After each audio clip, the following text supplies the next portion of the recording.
नमस्कार। Vision IAS के news today के इस अंक में आप सभी का स्वागत है। इस अंक में हम आपके लिए लेकर आए हैं यूपीएससी परीक्षा की दृष्टि से महत्वपूर्ण कुछ अहम खबरें। इस अंक के साथ मैं हूं दिव्या तोमर। आइए सबसे पहले बात करते हैं इस अंक की हेडलाइंस के बारे में। वित्त मंत्रालय ने धन शोधन निवारण अभिलेखों का रखरखाव नियम 2005 में 2023 के संशोधनों को अधिसूचित किया। विश्व मौसम विज्ञान संगठन की कार्यकारी परिषद ने वैश्विक ग्रीन हाउस गैस निगरानी अवसंरचना योजना का समर्थन किया। भारत के पास भी एक आधुनिक और स्मार्ट पावर ट्रांसमिशन सिस्टम होगा।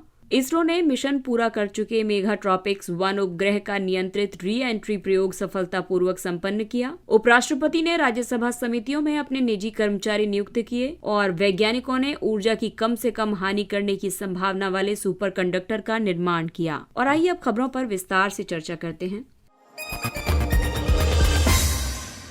इस अंक की सबसे पहली खबर मनी लॉन्ड्रिंग से संबंधित है। वित्त मंत्रालय ने धन शोधन निवारण अभिलेखों का रखरखाव नियम 2005 में 2023 के संशोधनों को अधिसूचित किया है। यानी कि इन नियमों का संक्षिप्त नाम धन शोधन निवारण अभिलेखों का रखरखाव नियम 2023 होगा और वैसे 2005 के नियम मूल नियम होंगे। नए संशोधनों के उद्देश्य हैं गैर सरकारी संगठनों यानी एनजीओज और राजनीतिक रूप से प्रभावित व्यक्तियों की कड़ी निगरानी करना, धन शोधन से संबंधित प्रावधानों के तहत रिपोर्ट करने वाली संस्थाओं के दायरे को व्यापक बनाना, इसके अलावा वित्तीय कार्रवाई कार्यबल की सिफारिश के अनुरूप पीपीज को परिभाषित करना। पीपीज यानी पॉलिटिकली एक्सपोज्ड पर्संस। नए संशोधनों में एनजीओज के लिए एनजीओ की परिभाषा को आयकर अधिनियम 1961 के तहत प्रदान की गई धर्मार्थ उद्देश्य की परिभाषा से जोड़ दिया गया है। इसके अलावा रिपोर्ट करने वाली संस्थाओं को अपने उन क्लाइंट्स के विवरण नीति आयोग के दर्पण पोर्टल पर पंजीकृत कराने होंगे जो एनजीओ हैं। साथ ही उन्हें कामकाज के बंद होने के 5 साल तक पंजीकरण संबंधी रिकॉर्ड को बनाए रखना होगा। इसके अलावा पॉलिटिकली एक्सपोज्ड पर्संस के लिए ये संशोधन किया गया है। ये इस तरीके के व्यक्ति होंगे जिन्हें किसी अन्य देश में प्रमुख लोक कार्य सौंपे गए हैं। इनमें राष्ट्रीय अध्यक्ष या शासनाध्यक्ष या फिर वरिष्ठ राजनेता आदि शामिल हैं। अन्य के बारे में इन प्रस्तावों में कहा गया है कि रिपोर्ट करने वाली संस्थाओं द्वारा विदेशी संस्थागत निवेशकों में लाभ प्रदाता स्वामियों की पहचान करने के लिए सीमा को 10% कर दिया गया है। पहले ये सीमा 25% थी। इसके अलावा यथोचित उद्यम प्रलेखन संबंधी आवश्यकताओं का विस्तार किया गया है। वित्त मंत्रालय ने एक अधिसूचना जारी करके क्रिप्टो करेंसी और अन्य वर्चुअल डिजिटल एसेट्स के व्यापार को अब धन शोधन निवारण अधिनियम के दायरे में ला दिया है। इस कदम का उद्देश्य धन शोधन और अन्य गैर कानूनी गतिविधियों के माध्यम से क्रिप्टो के दुरुपयोग को रोकना है। नए नियमों के तहत क्रिप्टो एक्सचेंज और वर्चुअल एसेट्स के कारोबार में संलग्न मध्यवर्तियों के लिए अपने ग्राहकों की केवाईसीज को बनाए रखना और संदिग्ध लेन देन की रिपोर्ट वित्तीय खुफिया इकाइयों को करना अनिवार्य बना दिया गया है। धन शोधन निवारण अधिनियम की बात करें तो इसे 2002 में लागू किया गया था। इस अधिनियम को धन शोधन से निपटने की भारत की वैश्विक प्रतिबद्धता जो कि वियना कन्वेंशन के तहत थी, इसको पूरा करने के उपाय के रूप में बनाया गया था। ये कानून अधिकारियों को अवैध रूप से प्राप्त धन से अर्जित संपत्ति को जब्त करने में सक्षम बनाता है। इसके अलावा प्रवर्तन निदेशालय को पीएमएलए को लागू करने की जिम्मेदारी सौंपी गई है और इस अधिनियम के तहत ईडी राजस्व विभाग के तहत एक वित्तीय जांच एजेंसी है। अगली खबर ग्रीन हाउस गैसों से संबंधित है। विश्व मौसम विज्ञान संगठन की कार्यकारी परिषद ने वैश्विक ग्रीन हाउस गैस निगरानी अवसंरचना योजना का समर्थन किया। GGGMI का उद्देश्य ग्रीन हाउस गैसों के उत्सर्जन से संबंधित महत्वपूर्ण सूचनाओं की कमी को दूर करना तथा उत्सर्जन कटौती के लिए कार्रवाई का समर्थन करना है। ग्रीन हाउस गैसें ऊष्मा को वायुमंडल में रोककर ताप वृद्धि में योगदान देती हैं। वर्तमान में ऐसा कोई भी स्थलीय और अंतरिक्ष आधारित ग्रीन हाउस गैस पर्यवेक्षण या प्रतिरूपण यानी कि मॉडलिंग प्रोडक्ट उपलब्ध नहीं है जिसका व्यापक रूप से और समय पर अंतर्राष्ट्रीय आदान प्रदान किया जा सके। Global green house gas monitoring infrastructure में 4 मुख्य घटक शामिल होंगे। इसके तहत CO2, मीथेन और नाइट्रस ऑक्साइड सांद्रता के स्थल आधारित और उपग्रह आधारित पर्यवेक्षणों का एक वैश्विक सेट तैयार किया जाएगा। गतिविधि संबंधी डेटा और प्रक्रिया आधारित मॉडल्स के आधार पर ग्रीन हाउस गैस उत्सर्जन का पूर्वानुमान लगाया जाएगा। ग्रीन हाउस गैस चक्र का प्रतिनिधित्व करने वाले वैश्विक हाई रिजोल्यूशन पृथ्वी प्रणाली मॉडल्स का एक सेट तैयार किया जाएगा। इसके अलावा ऐसी डेटा समावेशन प्रणालियां विकसित की जाएंगी जो पर्यवेक्षणों को आदर्श गणनाओं के साथ बेहतर ढंग से जोड़ेंगी। आपको बता दें कि ग्रीन हाउस गैस ऐसी गैसें हैं जो वायुमंडल में ऊष्मा को रोक लेती हैं। ये ग्रीन हाउस गैस कहलाती हैं। मुख्य ग्रीन हाउस गैस जिनकी सांद्रता बढ़ रही है वो है CO2 यानी carbon dioxide, methane, nitrous oxide और हाइड्रोक्लोरोफ्लोरोकार्बन तथा हाइड्रोफ्लोरोकार्बन और निचले वायुमंडल में स्थित ओजोन। आपको बता दें कि CO2 कई दशकों तक वायुमंडल में बनी रहती है। इसके अलावा मीथेन तापवृद्धि के मामले में अत्यधिक शक्तिशाली गैस है, लेकिन इसका जीवन काल लगभग 10 वर्षों का है, जो कि तुलनात्मक रूप से कम है। प्राकृतिक स्रोतों और कृषि से उत्सर्जित नाइट्रस ऑक्साइड तीसरी सबसे प्रबल ग्रीन हाउस गैस है। WMO वायुमंडल में उपस्थित ग्रीन हाउस गैसेस की उस सांद्रता को मापता है जो महासागर और जैवमंडल द्वारा अवशोषित करने के बाद भी वायुमंडल में बनी रहती है। अब आपको बताते हैं विश्व मौसम विज्ञान संगठन के बारे में, यानी WMO के बारे में। तो WMO का मुख्यालय स्विट्जरलैंड के जिनेवा में है। इसकी स्थापना 1950 में WMO कन्वेंशन को अपनाने के बाद एक अंतर सरकारी संगठन के रूप में की गई थी। इसकी उत्पत्ति अंतर्राष्ट्रीय मौसम विज्ञान संगठन यानी IMO से हुई है, जिसकी स्थापना 1873 में हुई थी। WMO का उद्देश्य पृथ्वी के वातावरण की स्थिति और व्यवहार, भूमि और महासागरों के साथ इसकी अंतःक्रिया और इसके द्वारा उत्पन्न मौसम और जलवायु और इसकी वजह से जल संसाधनों के वितरण पर अंतर्राष्ट्रीय सहयोग और समन्वय के प्रति एक समर्पित संस्था है। विश्व मौसम विज्ञान संगठन का राज्य क्षेत्र 193 सदस्य देशों में है। भारत भी इसका एक सदस्य है। इसके अलावा विश्व मौसम विज्ञान कांग्रेस इसकी सर्वोच्च संस्था है। ये संयुक्त राष्ट्र की एक विशेष एजेंसी है। अगली खबर विद्युत मंत्रालय या फिर कहें कि ऊर्जा से संबंधित है। तो भारत के पास भी अब एक आधुनिक और स्मार्ट पावर ट्रांसमिशन सिस्टम होगा। विद्युत मंत्रालय ने पावर ट्रांसमिशन सिस्टम पर गठित टास्क फोर्स की सिफारिशों को स्वीकार कर लिया है और इस टास्क फोर्स का गठन ट्रांसमिशन क्षेत्र के आधुनिकीकरण और इसे स्मार्ट बनाने तथा भविष्य के लिए तैयार करने के तरीकों पर सुझाव देने के लिए किया गया था। स्मार्ट और भविष्य के लिए तैयार ट्रांसमिशन नवीनतम तकनीकों पर आधारित है। साथ ही ये कई कारणों से महत्वपूर्ण भी है। ये उपयोगिताओं की संचालन और प्रबंधन लागत को कम करेगा, जिससे कि उपभोक्ताओं को कम लागत पर बिजली उपलब्ध हो सकेगी। इससे उपभोक्ताओं को 24/7 विश्वसनीय और सस्ती बिजली प्राप्त होगी। साथ ही ये सतत विकास लक्ष्यों को पूरा करने में भी योगदान देगा। टास्क फोर्स की मुख्य सिफारिशें ये हैं कि ग्रिड की वास्तविक समय निगरानी और स्वचालित संचालन को बढ़ावा दिया जाना चाहिए। इसके लिए आर्टिफिशियल इंटेलिजेंस और मशीन लर्निंग जैसी तकनीकों का उपयोग किया जाना चाहिए। इसके अलावा ट्रांसमिशन परिसंपत्तियों के निर्माण और निरीक्षण में रोबोट एवं ड्रोन का उपयोग किया जाना चाहिए। पावर मिक्स में नवीकरणीय ऊर्जा की बढ़ती हिस्सेदारियों के लिए बेहतर स्थितिजन्य आकलन करना चाहिए और क्षमता विकसित की जानी चाहिए। साइबर हमलों के साथ साथ प्राकृतिक आपदाओं के प्रति अधिक आघात सहनीयता विकसित की जानी चाहिए। निर्णय प्रक्रिया केंद्रीकृत और डेटा आधारित होनी चाहिए। सेल्फ करेक्टिंग प्रणालियों के माध्यम से जबरन बिजली कटौती में कमी की जानी चाहिए।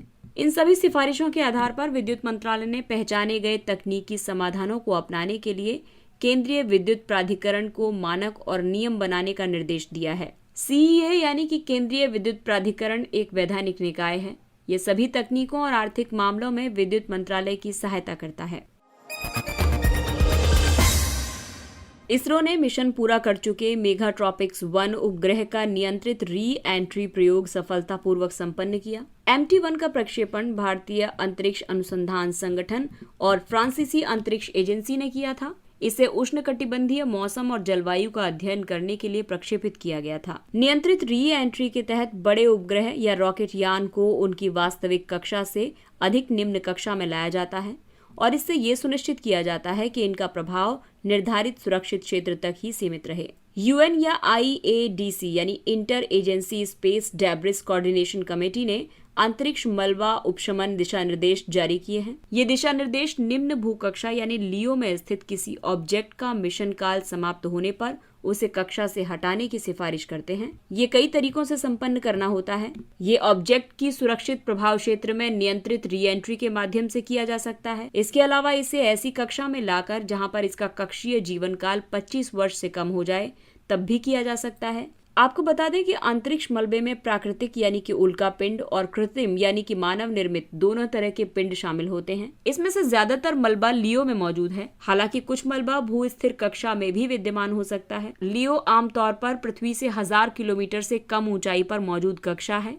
हालांकि इसकी ऊंचाई 160 किलोमीटर जितनी कम भी हो सकती है। अंतरिक्ष मलबे से निपटने के लिए इसरो ने कई पहलें की हैं, जैसे कि ISRO system for safe and sustainable operation management यानी IS4OM ये टकराव के खतरे वाले ऑब्जेक्ट्स की लगातार निगरानी करने और अंतरिक्ष मलबों से उत्पन्न जोखिम को कम करने के लिए उत्तरदायी है। दूसरा है network for space objects tracking and analysis यानी नेत्र प्रोजेक्ट।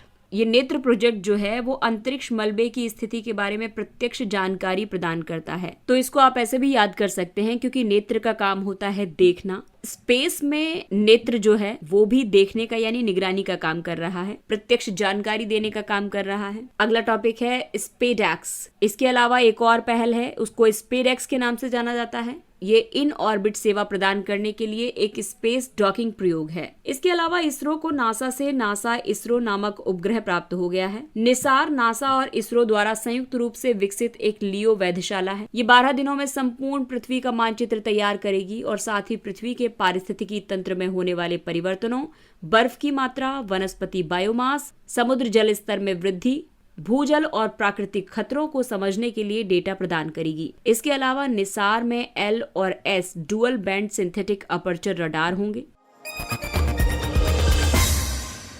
उपराष्ट्रपति ने राज्यसभा समितियों में अपने निजी कर्मचारी नियुक्त किए। संसदीय समितियां वो समितियां होती हैं जिनके सदस्य सदन द्वारा नियुक्त या निर्वाचित या फिर लोकसभा के अध्यक्ष या फिर राज्यसभा के सभापति द्वारा मनोनीत होते हैं, जो लोकसभा अध्यक्ष या राज्यसभा सभापति के निर्देशन में कार्य करती हैं। ये समितियां सदन या लोकसभा अध्यक्ष या राज्यसभा सभापति को अपनी रिपोर्ट प्रस्तुत करती हैं, जिन्हें लोकसभा या राज्यसभा द्वारा एक सचिवालय प्रदान किया जाता है। दरअसल संसदीय समितियां 2 तरह की होती हैं। स्थायी समितियां हर साल या निश्चित समय पर गठित की जाती हैं और ये नियमित रूप से कार्य करती हैं। इनके उदाहरण हैं जैसे कि वित्तीय समितियों के तहत लोक लेखा समिति, प्राक्कलन समिति और सार्वजनिक उपक्रमों पर समिति। वहीं दूसरी होती हैं विभागीय समितियां। इनके तहत होती हैं तदर्थ समितियां। ये समितियां अस्थायी होती हैं। ये सौंपे गए कार्य के पूरा होने पर भंग हो जाती हैं और इन्हें 2 श्रेणियों में विभाजित किया जा सकता है। दूसरी है जांच समितियां। ये विशेष विषयों की जांच करने और उन पर रिपोर्ट प्रस्तुत करने के लिए गठित की जाती हैं। इनका गठन समय समय पर या तो दोनों सदनों द्वारा स्वीकार किए गए प्रस्ताव पर या फिर लोकसभा अध्यक्ष या राज्यसभा सभापति द्वारा किया जाता है। इसके अलावा सलाहकारी समितियों की बात करें तो इन्हें विशेष विधेयकों पर विचार करने और रिपोर्ट देने के लिए नियुक्त किया जाता है। ये 2 तरह की होती हैं, चयन समिति और संयुक्त समिति। संसदीय समितियों का महत्व: प्रस्तावित कानून, सरकारी नीतियों और व्यय की विस्तार से जांच करती हैं, जनता की याचिकाओं का परीक्षण करती हैं, संसद के प्रशासन के प्रबंधन में मदद करती हैं। इसके अलावा अलग अलग प्रकार के जो मुद्दे होते हैं उन पर सहमति बनाने में राजनीतिक दलों की सहायता करती हैं। वैज्ञानिकों ने ऊर्जा की कम से कम हानि करने की संभावना वाले सुपर कंडक्टर का निर्माण किया है। अमेरिका के शोधकर्ताओं ने ये दावा किया है कि उन्होंने एक ऐसा नया सुपर कंडक्टर यानी अति चालक बनाया है जो पहले खोजे गए सुपर कंडक्टिंग पदार्थों की तुलना में कमरे के तापमान पर कार्य कर सकता है।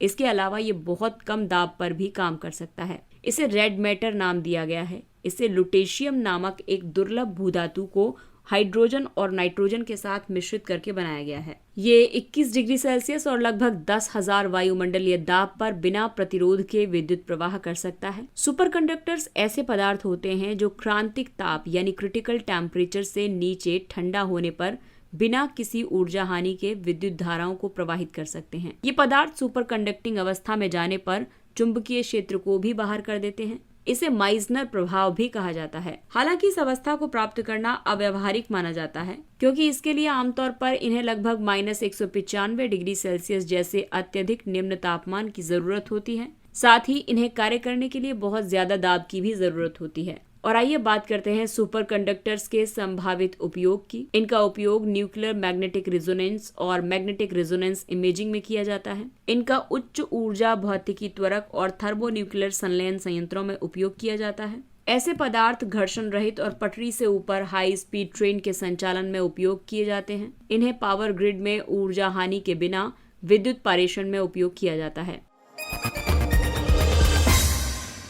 और आइए अब बात करते हैं कुछ अन्य महत्वपूर्ण सुर्खियों के बारे में। अफगानिस्तान पर प्रथम भारत मध्य एशिया संयुक्त कार्य समूह। इस कार्य समूह की पहली बैठक नई दिल्ली में आयोजित हुई है। इस बैठक में कजाकिस्तान, किर्गिज गणराज्य, ताजिकिस्तान, तुर्कमेनिस्तान और उज्बेकिस्तान ने भाग लिया था। इस बैठक में भारत ने मादक पदार्थों और अपराध पर संयुक्त राष्ट्र कार्यालय यानी UNODC के अधिकारियों की आवश्यकता के अनुरूप क्षमता निर्माण पाठ्यक्रम का प्रस्ताव प्रस्तुत किया है। रिपोर्ट में यह भी कहा गया है कि भारत चाबहार बंदरगाह से होकर अफगानिस्तान में गेहूं भेजने के लिए संयुक्त राष्ट्र विश्व खाद्य कार्यक्रम के साथ साझेदारी करेगा। चाबहार बंदरगाह मकरान तट पर ईरान के सिस्तान बलूचिस्तान प्रांत में ओमान की खाड़ी में स्थित है। इसे भारत, ईरान और अफगानिस्तान ने संयुक्त रूप से विकसित किया है। अगला टॉपिक है समिट फॉर डेमोक्रेसी। भारत के निर्वाचन आयोग ने कोहार्ट ऑन इलेक्शन इंटीग्रिटी के नेतृत्वकर्ता के रूप में एक अंतर्राष्ट्रीय सम्मेलन की मेजबानी की। कोहार्ट को समिट फॉर डेमोक्रेसी के अनुवर्ती चरण के रूप में स्थापित किया गया था। समिट फॉर डेमोक्रेसी अमेरिकी राष्ट्रपति की एक पहल है। इस पहल का उद्देश्य लोकतांत्रिक नवीनीकरण के लिए एक सकारात्मक एजेंडा निर्धारित करना है। साथ ही वर्तमान में लोकतांत्रिक देशों के समक्ष मौजूद सबसे बड़े खतरों से निपटना है। इस शिखर सम्मेलन के बाद एक कार्यवर्ष प्रस्तावित की गई है। शिखर सम्मेलन में 2 प्लेटफॉर्म भी विकसित किए गए हैं। कार्यवर्ष में भागीदारी को सुविधाजनक बनाने के लिए फोकल ग्रुप्स और डेमोक्रेसी कोहार्ट तथा democracy cohort on election integrity, इसका नेतृत्व इलेक्शन कमीशन ऑफ इंडिया कर रहा है। अगला टॉपिक है चाइनीज वॉल पॉलिसी यानी चीन की दीवार नीति। भारतीय प्रतिभूति और विनिमय बोर्ड सेबी ने स्टॉक एक्सचेंजों और समाशोधन निगमों को शासित करने वाले नियमों में संशोधन किया है। सेबी के इस कदम का उद्देश्य चाइनीज वॉल पॉलिसी का पालन सुनिश्चित कराना है। इस नीति के तहत एक संस्था के अंतर्गत कार्यों का विभाजन किया जाता है। चाइनीज वॉल पॉलिसी एक आभासी सूचना अवरोधक है। ये अवरोधक हितों के टकराव को रोकने के लिए गैर सार्वजनिक जानकारी रखने वालों और गैर सार्वजनिक जानकारी नहीं रखने वालों के बीच मौजूद होता है। इसका उद्देश्य प्रतिभूति व्यापार में अंदरूनी जानकारी के दुरुपयोग को रोकना है। ये काम जो है वो कंपनी के विभागों के लिए गैर सार्वजनिक सूचना की उपलब्धता को सीमित करके संपन्न किया जाता है। बहुसंकेतक सर्वेक्षण यानी MIS।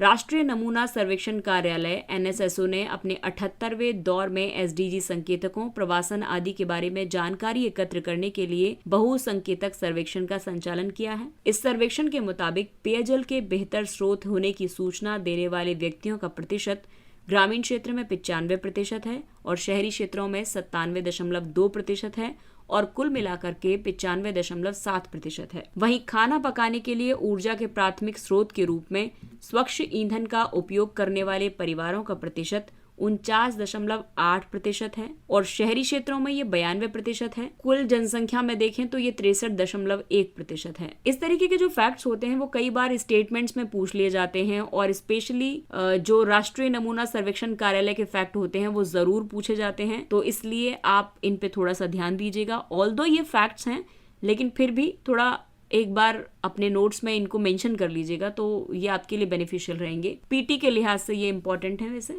इसके अलावा जो तीसरा संकेतक है वो है सर्वेक्षण की तिथि को शिक्षा, रोजगार या फिर प्रशिक्षण में नहीं रहने वाले 15 से 24 वर्ष की आयु के व्यक्तियों के प्रतिशत की बात करें तो ग्रामीण क्षेत्र में ऐसे व्यक्ति 30.2% हैं, वहीं शहरी क्षेत्र में 27% हैं और कुल मिला के 29.3% हैं। विमेन आइकॉन्स लीडिंग स्वच्छता अवार्ड्स 2023। आवासन और शहरी कार्य मंत्रालय ने विंस अवार्ड्स के पहले संस्करण की घोषणा की है। इन पुरस्कारों का उद्देश्य महिलाओं के नेतृत्व वाले संगठनों और महिलाओं द्वारा निजी तौर पर शहरी स्वच्छता और अपशिष्ट प्रबंधन में की गई प्रेरक और अनुकरणीय पहलों को मान्यता देना है। कोई भी राज्य विजेताओं के रूप में नामित महिलाओं का सार्वजनिक अभिनंदन आयोजित कर सकता है। राज्य के नामांकन का मूल्यांकन राष्ट्रीय स्तर पर उनकी नवीनता, प्रभाव, विशिष्टता, स्थिरता और प्रतिकृति पर किया जाएगा। अगला टॉपिक है कलक्काड़ मुंडनतुरई टाइगर रिजर्व। शोधकर्ताओं ने भारत में पहली बार KMTR में एक दुर्लभ पतंगा प्रजाति मिम्यूसेमिया सिलोनिका की खोज की है। ये पतंगा की एक प्रजाति है। इसका संबंध नॉक्टुइडे कुल और अग्रिस्टिना उपकुल से है। KMTR यानी कलक्काड़ मुंडनतुरई टाइगर रिजर्व तमिलनाडु के तिरुनेलवेली और कन्याकुमारी जिलों में अवस्थित है। ये अंतर्राज्यीय अगस्त्यमलाई बायोस्फीयर रिजर्व का हिस्सा है। इसमें 3 अभयारण्य शामिल हैं, कलक्काड़, मुंडनतुरई और कन्याकुमारी अभयारण्य का हिस्सा। इस टाइगर रिजर्व में कांटेदार झाड़ियों वाले वन से लेकर हरे भरे सदाबहार वन तक मौजूद हैं। इस टाइगर रिजर्व में बाघ, तेंदुआ, sambar, Indian pangolin, sloth, mouse dear, monitor lizard, great Indian hornbill आदि पाए जाते हैं। हिमालय के हिमनदों पर अध्ययन। हाल ही के एक अध्ययन में पाया गया है कि हिमनदों के पीछे हटने की दर जलवायु परिवर्तन और हिमनद की स्थलाकृतिक अवस्थिति और आकारिकी द्वारा नियंत्रित है। हिमनदों के तुलनात्मक अध्ययन में अलग अलग विशेषताओं वाले 2 हिमनदों का परिवीक्षण किया गया है। इन हिमनदों में लद्दाख में जास्कर पर्वत श्रृंखला में सुरु नदी में पेंसीलुंगपा ग्लेशियर और डोडा नदी बेसिन में दुरुंग द्रुंग ग्लेशियर को शामिल किया गया था। तुलनात्मक विश्लेषण से हिमनदों पर उनके अग्रभाग की ज्यामिति, हिमनद के आकार, ऊंचाई की सीमा, ढलान, मलबे के आवरण जैसे कारकों के प्रभावों का पता लगाने में मदद मिली है। मलबे के आवरण में परिवर्तन हिमनद की सतह को कम करने, सिकुड़ने, पीछे हटने और द्रव्यमान संतुलन में महत्वपूर्ण भूमिका निभाता है।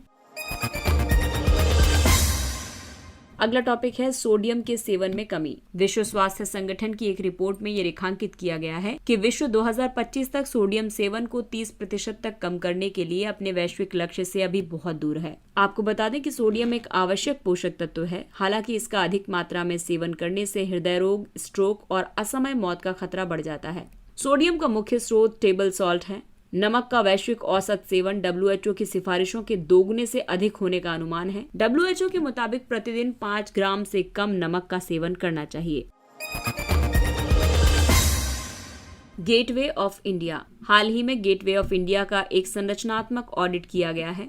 इस ऑडिट में इसके आगे वाले भाग में कुछ दरारों का पता चला है। गेटवे ऑफ इंडिया मुंबई के दक्षिणी भाग में अवस्थित है और अरब सागर इसके पीछे है। ये स्मारक स्थापत्य की इंडो सरसेनिक शैली में निर्मित है। इस स्मारक का निर्माण वर्ष 1911 में भारत आने वाले प्रथम ब्रिटिश सम्राट जॉर्ज पंचम के आगमन की स्मृति में कराया गया था। बाद में वाइसरॉय और बॉम्बे के नए गवर्नर इसके माध्यम से भारत में प्रतीकात्मक और औपचारिक प्रवेश करने लगे थे।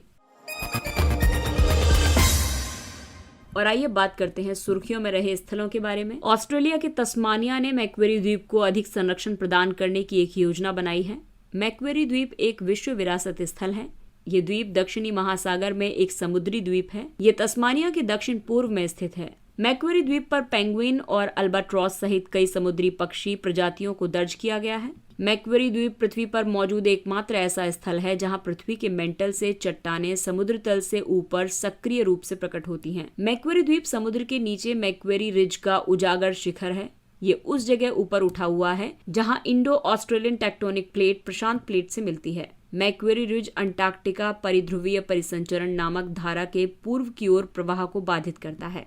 इसके साथ ही ये अंक समाप्त होता है। अगले अंक में फिर मुलाकात होगी कुछ अन्य महत्वपूर्ण खबरों के साथ। तब तक अपने लक्ष्य के लिए तत्पर रहिए और अगर आपको हमारा कंटेंट अच्छा लगता है तो इसे लाइक, सब्सक्राइब और शेयर जरूर करें। और अब हमें यानी विजन IAS की पूरी टीम को दीजिए इजाजत। नमस्कार।